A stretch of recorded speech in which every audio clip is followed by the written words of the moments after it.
Here's a story from the Bible, from Hebrew scriptures from the book of Joshua. After Moses died, Joshua led the Israelites who had been in the wilderness for what the Bible describes as 40 years. And finally they arrive at the banks of the Jordan River. The wilderness and all that it meant and all that they had experienced was behind them, and the promised land was in front of them, and the only thing that stood between them was the river. They're about to plunge in to claim the land that they believed that God had promised them when Joshua puts up his hands and tells them to stop. Why, they wondered, it is so close. Why stop now? And someone even dared to ask the question out loud.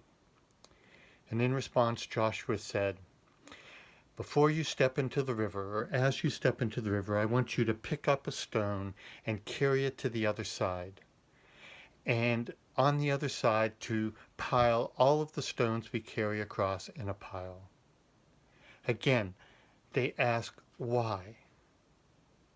And Joshua's response was this: so that in the days to come, when you are walking along the banks of the river with your children or your grandchildren or your neighbor's children or grandchildren, the children are going to see the pile of stones, and like children everywhere, they're going to stop and ask why.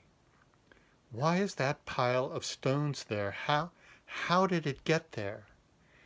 And in that moment, you will have a chance to tell them the story.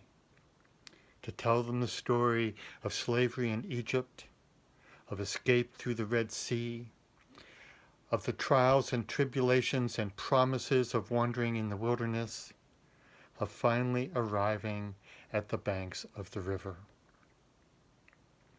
I love this story. And because I believe the Bible is not just about then, but also about now, and not just about them, but also about you and me, the story reminds me that each and every day you and I leave markers behind. Piles of stones that others see and ask why. Why did you treat that person that way? Why did you say that? Why did you share something of the precious resources of your life with them, with those you don't even know? And in that moment when the question is asked, the story has a chance to be told again. The story we know from Jesus, that we are to treat others the way that we would like to be treated, that we are to treat others the way they would like to be treated, that we are to love both God and our neighbor as ourselves. Blessed are the peacemakers. Whatever you do for one of the least of these, you do for me.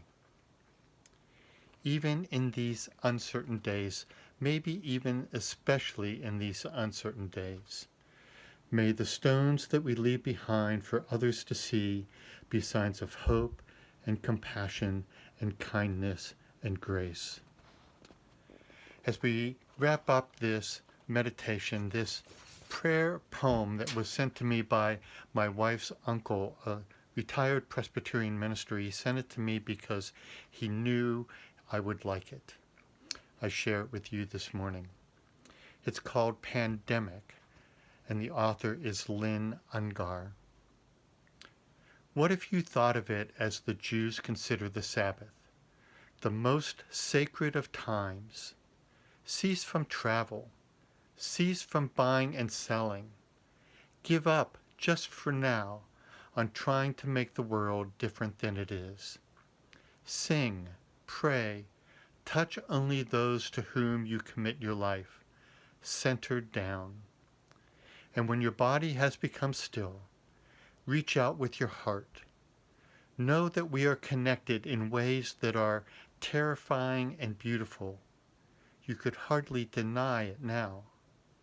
Know that our lives are in one another's hands. Surely that has become clear. Do not reach out with your hands. Reach out your heart. Reach out your words. Reach out all the tendrils of compassion that move invisibly where we cannot touch. promise this world your love, for better or for worse, in sickness and in health, so long as we all shall live. My name is Paul Alcorn, and this has been brought to you through the outreach of the Second Congregational Church in Londonderry, Vermont.